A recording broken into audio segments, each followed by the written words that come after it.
নমস্কাৰ মৰিগাঁও বাতৰি সমূহ দৰ্শকক স্বাগতম জনাইছো আৰু বৰ্তমান মই উপস্থিত আছো মৰিগাঁও জিলা ভুৰুবন্ধা এখন ভিতৰুৱা গাঁৱত মই উপস্থিত আছো আৰু এটা কথা সদায় শুনা যায় বুকাতহে পদুম ফুলে ঠিক তেনেকুৱা এটা দৃশ্য আমি আপোনালোকক দেখুৱাম যে বুকাত যে পদুম ফুলে সেইটো আজি চকুৰে আপোনালোকে দেখা পাব মই দেখুৱাম এইখনে সেইখন ঘৰ যিখন ঘৰত বাস কৰে এজন চতুৰ্থ শ্ৰেণীত পঢ়া এটা ছাত্ৰ আৰু সেই ছাত্ৰজনৰ হাতৰ পৰশত কেনেধৰণৰ বিভিন্ন হিন্দু দেৱ দেৱীসকলৰ জীৱন্ত প্ৰাণ পাই উঠিছে সেইসমূহ মই দৃশ্য দেখুৱাব বিচাৰিম ইয়াতে সৰস্বতী মা নৰসিংহ অৱতাৰ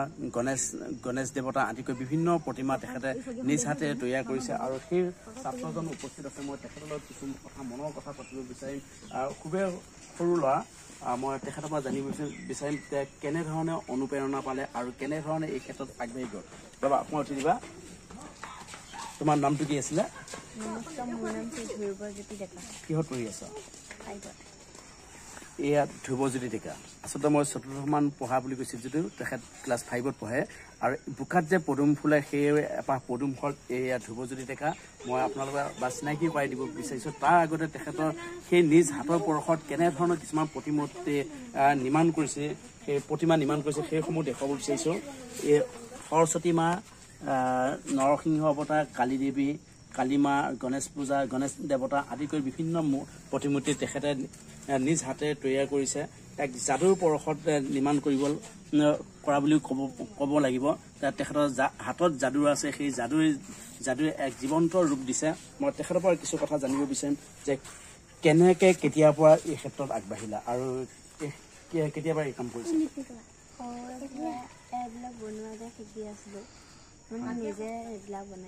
ক'ৰবাত তুমি শিকিব গৈছিলা নাই ঘৰতে নিজে এই মাটিটো কি মাটি আনি লৈছা পথাৰৰ মাটি পথাৰৰ পৰা তুমি নিজে আনাগৈ আইতাৰ লগত গৈ পথাৰৰ পৰা মাটি আনাগৈ তুমি ক'ত দিছা মূৰ্তি কেতিয়াৰ পৰা নিৰ্মাণ কৰিছা আগতে বনাইছিলে নৰসিংহ এতিয়া পুৰণা হৈ গৈছে ভাঙি গৈছে আৰু মূৰ্তিটো কিমান দিন হৈছে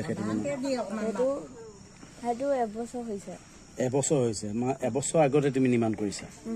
আৰু এতিয়াও কৰি আছা কেনেকুৱা লাগে নিৰ্মাণ কৰি এই প্ৰতিমা নিৰ্মাণ কৰি কেনেকুৱা লাগে ভাল লাগে কোনে উৎসাহ জনায় এই ক্ষেত্ৰত নিজে কোনো নকয় একো নিজে বনায় সঁচাকৈ ক'ব লাগিব কাৰো পৰা উৎসাহ পোৱা নাই তথাপিতো নিজ হাতে নিৰ্মাণ কৰি গৈছে ইটোৰ পিছত সিটো প্ৰতিমা জীৱন্ত ৰূপ দিবলৈ চেষ্টা কৰিছে মাক উপস্থিত দিছে মই মাকৰ পৰা কিছু কথা জানিব বিচাৰিম যে আপোনাৰ সন্তান খুবেই সৰু আৰু যিখন ঘৰৰ পৰা তেখেতে এই ক্ষেত্ৰত আগবাঢ়িব বিচাৰিছে কাৰো পৰা তেনেধৰণৰ সঁহাৰি পোৱা নাই আপুনি কেনেধৰণে উৎসাহিত কৰিব মোৰো বহুত হেঁপাহ পোৱালিটো বহুত আশা কৰে মানে এইবিলাক কৰিবলৈ কিন্তু ঘৰুৱা কিছুমান পৰিৱেশৰ কাৰণে আমি নোৱাৰোঁ তাৰ খুব হেঁপাহ নাচ গান বা এইবিলাক প্ৰতিভা বনোৱা কিবাকিবি ক্ষেত্ৰত খুব হেঁপাহ কিন্তু যোগাৰ কৰিব নোৱাৰোঁ যে তেনেকুৱা কিবাকিবি কি মানে এতিয়া সৰস্বতী পূজা আহি আছে গণেশ পূজা আহি আছে সি সদায় ক'ব মা মই কিবা এটা মূৰ্তি বনাম মই মানা কৰিলেও সি নুশুনে যে মা মই বনামেই প্ৰথম নৰসিংহজন বনাই ঘৰত ৰাখিলে অসুবিধা হয় তেওঁক আমি পালন কৰিব নোৱাৰোঁ স্কুললৈ লৈ গ'লগৈ স্কুলত আমাৰ খুৰাদৈ হেডমাষ্টাৰ কৰে খুৰাদৈ তেওঁক প্ৰতিপালন কৰি ৰাখিছিলে পিছত আজি আপোনালোক আহিব বুলি জানি পেলানি মই গৈছিলোঁ স্কুললৈ সি স্কুল ক্ষতি কৰা হ'ল যে আজি পিছত খুৰাই দি পঠিয়ালে কৈছে তেওঁকো লৈ যোৱা আৰু ভালকৈ অকণমান ৰং চং কৰি পেলানি স্কুলত দি পঠিয়াবা সি আৰু অকণমান উৎসাহ পাব তেতিয়া আমাৰ ভুৰুবন্ধা LP স্কুলতে পঢ়ে চৰকাৰী স্কুলত পঢ়ে মানে তাৰ সেইখিনিয়ে খুব হেঁপাহ দেউতাককো খুব আপত্তি কৰে পাপা মোক ৰং লাগে পাপা মোক বস্তু লাগে এতিয়া কাঠৰ টুকুৰা কিবাকিবি লাগে ৰঙৰো বহুত প্ৰয়োজন হয় আইতাকক খুজিব খুৰাইহঁতক খোজে ইটোক খোজে কোনোবাই কিবা এটা খাব দিলেও সি নাখায় মানে সি সেইকেইটা পইচাৰেদি ৰং আনে কিবা কৰে তাৰ সেইখিনি হেঁপাহ সি গান গাই ভাল পায় নাচি ভাল পায় তাৰ এইবিলাক মানে বহুত প্ৰতিভা তাৰ লগত আছে কিন্তু আমাৰ ঘৰখনৰ কাৰণে মই তাক আগুৱাই দিব নোৱাৰোঁ কিন্তু ঘৰখন আমি আহি উপস্থিত দেখা পালোঁ কিন্তু ক'ব লাগিব একেবাৰে যোৱা দিন বুলি ক'ব লাগিব এই ক্ষেত্ৰত চৰকাৰৰ ফালৰ পৰা একো ধৰণৰ সুবিধা পোৱা নাই চৰকাৰৰ ফালৰ পৰা আমি একো সুবিধা পোৱা নাই প্ৰধানমন্ত্ৰী আৱাস যোজনা নাই পোৱা নাই একোৱে পোৱা নাই একোৱে পোৱা নাই হয় সঁচাকৈ আচৰিত এইখন ঘৰ আৰু যিখন ঘৰৰ লোকসকলৰ অৰ্থনৈতিকভাৱে যথেষ্ট পিছপৰা আৰু বৰ্তমানলৈ চৰকাৰীভাৱে কোনো ধৰণৰ সুবিধা পোৱা নাই আৰু এই এটা আক্ষেপ আছে আৰু তাত থাকিও সেই বোকাত পদুম ফুলাটো সেই ল'ৰাটোৱে নিজ মনোবলে কিছু কাম কৰিবলৈ চেষ্টা কৰিছে চৰকাৰৰ পৰা কোনো ধৰণৰ সুবিধা পোৱা নাই ঘৰখনেই সময়মতে তেখেতক ৰং যোগান ধৰিব নোৱাৰে আৰু বিভিন্ন সামগ্ৰী যিসমূহ সামগ্ৰী আছে সেই সামগ্ৰীসমূহ যোগান ধৰিব পৰা নাই নিজে কিবা এটা প্ৰক্ৰিয়া কৰি তেখেতে গোটাই এই বস্তুসমূহ জীৱন্ত প্ৰতিমা ৰূপ দিবলৈ চেষ্টা কৰিছে আৰু আমি আশা কৰিম এই ক্ষেত্ৰত চৰকাৰে এই যিসকল বোকাত পদুম ফুলৰ যি ছাত্ৰ আছে এই ছাত্ৰসকলৰ চৰকাৰে এই ক্ষেত্ৰত গুৰুত্ব প্ৰদান কৰক আৰু তেখেতসকলে যাতে জীৱনত আগবাঢ়ি যায় তাৰ ক্ষেত্ৰত যথেষ্ট সকাহ দিয়ক লগতে এই ঘৰখনৰ ক্ষেত্ৰতো যাতে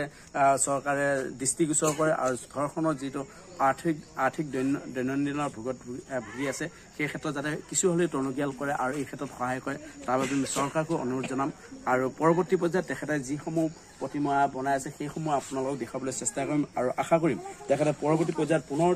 আৰু ইয়াতকৈ ভাল প্ৰতিমা নিৰ্মাণ কৰি যাই থাকে এই ক্ষেত্ৰত আমি তেখেতলৈ শুভকামনা যাচিম ধন্যবাদ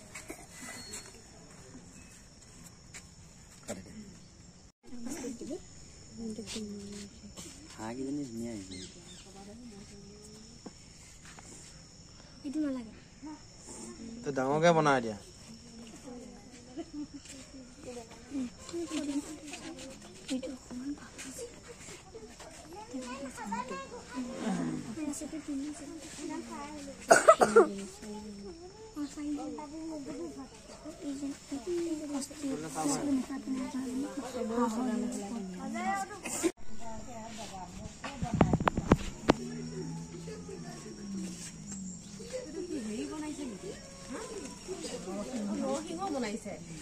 সেইটো স্কুলত আছিলে এই ভাঙিলে যে আকৌ আজি দি পঠিয়াইছে আকৌ বোলে স্কুলৰ পৰা মাষ্টৰ আহিলে যাবলৈ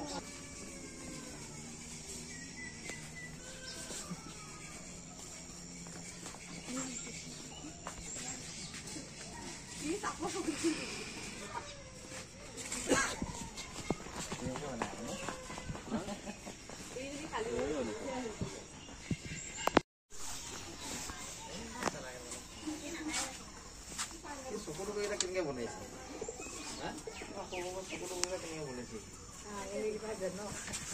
আঙুলিকেইটা চাবিচোন বম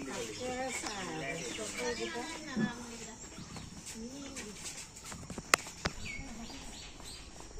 Itu harus ya, aku video